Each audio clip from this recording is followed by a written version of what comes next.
Comrades, the Central Committee of the Communist Party of Czechoslovakia agrees with, and fully welcomes, the convening of this meeting of fraternal parties.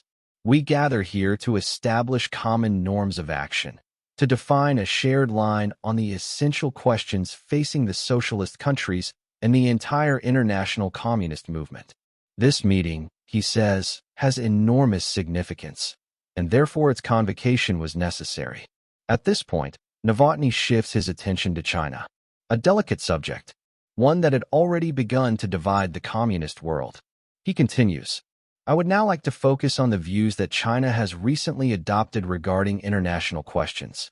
These issues, he notes, had already been mentioned in the documents of the CPSU.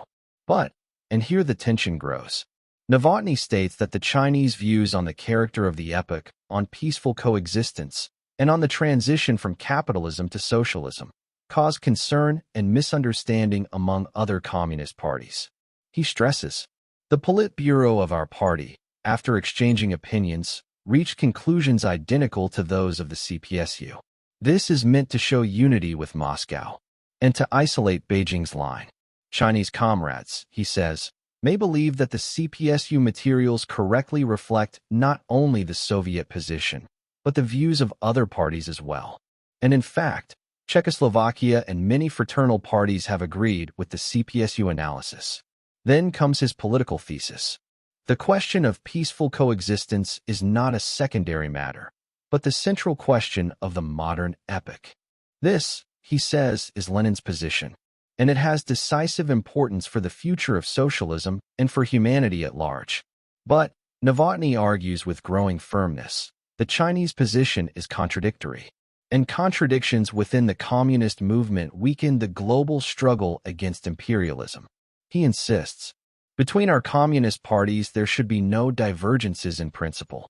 There must be unity of action, and adherence to Leninist principles of peaceful coexistence.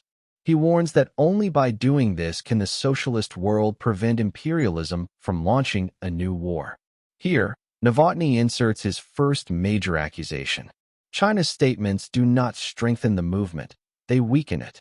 Imperialists, he claims, exploit those Chinese statements for their own political benefit. He continues, in 1957, we signed the Declaration and the Peace Manifesto together with the Chinese comrades, and the fraternal parties of many countries later agreed with those documents. History, he says, has proven the correctness of the 20th and 21st Congresses of the CPSU, which championed peaceful coexistence. Then he adds a subtle but powerful warning, a warning directed at Beijing. The temporary difficulties of 1956 have already been overcome. We must not allow new divisions. This first chapter closes with Novotny's clear intention to reassert Moscow's ideological leadership and to call China back to the correct socialist line. Strengthening the Soviet Union and the entire socialist camp, together with the development of socialist democracy, has significantly increased the attractive power of socialism. According to Novotný, this historical strengthening began with the 20th Congress of the CPSU. He explains, the consolidation of the Soviet armed forces, the strengthening of forces opposing imperialism, and the collapse of the colonial system. These are heavy blows to imperialism. Novotný wants all parties to understand one thing clearly. The global balance of power is shifting, and shifting in favor of socialism. He continues, the struggle for peace around the world has broad prospects. One continent after another, he says, sees its peoples rising to struggle. This global awakening opens new possibilities for the peoples of capitalist countries, offering more chances to win allies and to isolate imperialism. Novotný presents this as the final proof. Imperialism is losing ground. Socialism is rising. But now comes the contradiction, the point where his criticism of China sharpens. He says it is incomprehensible that Chinese comrades, on the one hand, declare that imperialism is a paper tiger, a phrase that could weaken the vigilance of the masses. Yet on the other hand, they claim imperialism has the ability to unleash nuclear war.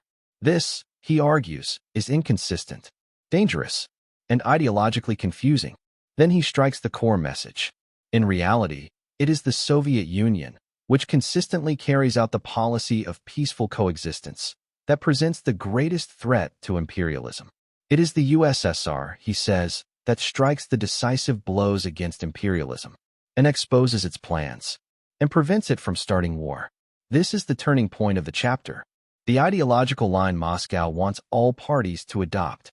Novotny continues, imperialism cannot force us to retreat from the epoch of transition from capitalism to socialism, nor can it prevent the Soviet Union from implementing peaceful coexistence. He defines peaceful coexistence directly. The policy of peaceful coexistence is a Marxist-Leninist policy, and he stresses, this policy has already achieved enormous success, and today all Marxist-Leninist parties support it unconditionally. Here, AI Futtenderhergen etijmi rendisism. Peaceful coexistence is not weakness, it is strategy, grounded in the correlation of international forces. He reminds the audience that this strategy was confirmed at the 20th Congress of the CPSU, at the 21st Congress, in the Moscow Declaration, and through the practice of many parties. Novotny claims that the strength of the socialist camp, combined with its unity, can prevent a world war. He then calls for mobilizing the masses toward peaceful construction, toward unity, and toward a correct understanding of imperialism. Here comes a soft warning to China.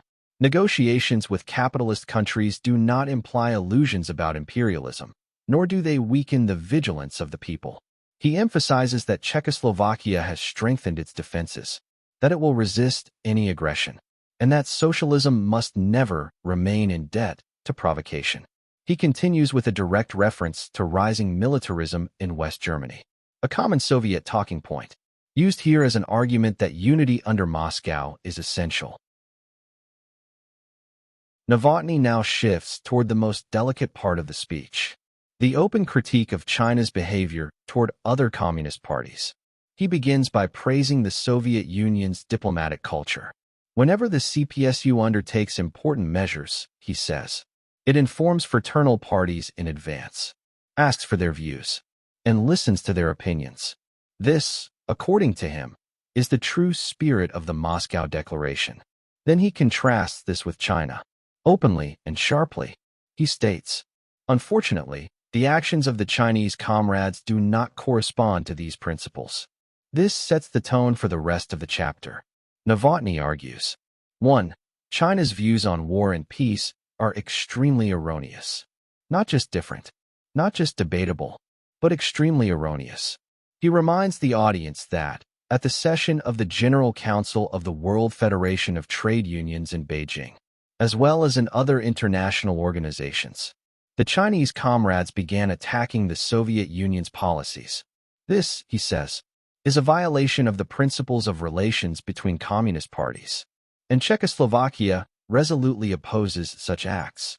Novotny also stresses that other fraternal parties at that session did not support China. Here he brings his second major accusation. 2. China is conducting ideological attacks in public.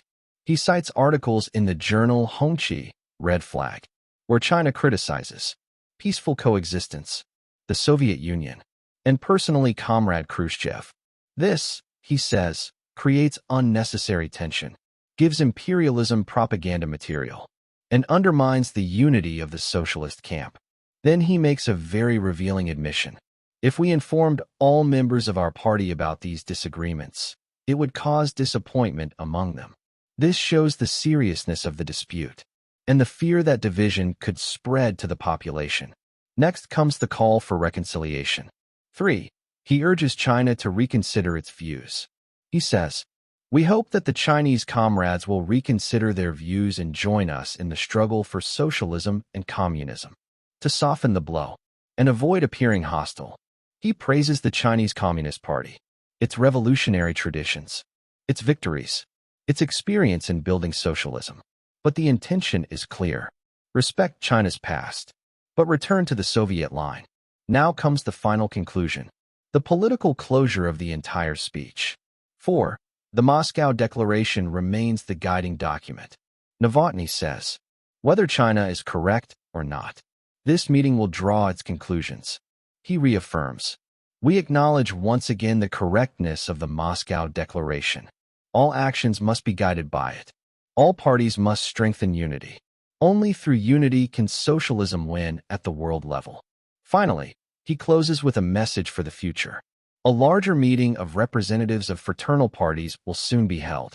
And there, he says, they will widely discuss the most important questions of the international communist movement, including those linked directly to the declaration. This is the political cement that seals the chapter. Unity under Moscow, isolation of China, and defense of the ideological line of peaceful coexistence.